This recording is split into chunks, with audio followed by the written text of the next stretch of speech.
બોલો બધાય 12 માસના નામ જાન્યુઆરી, ફેબ્રુઆરી, માર્ચ, એપ્રિલ, મે,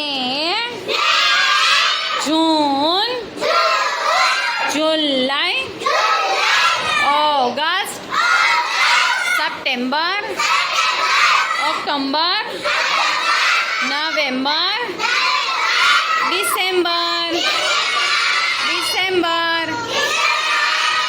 સરસ. આપણા બધા અંગ્રેજીમાં બોલ્યા, હવે 12 માસના નામ ગુજરાતીમાં બોલવાના છે. તો મારી સાથે બધા બોલજો.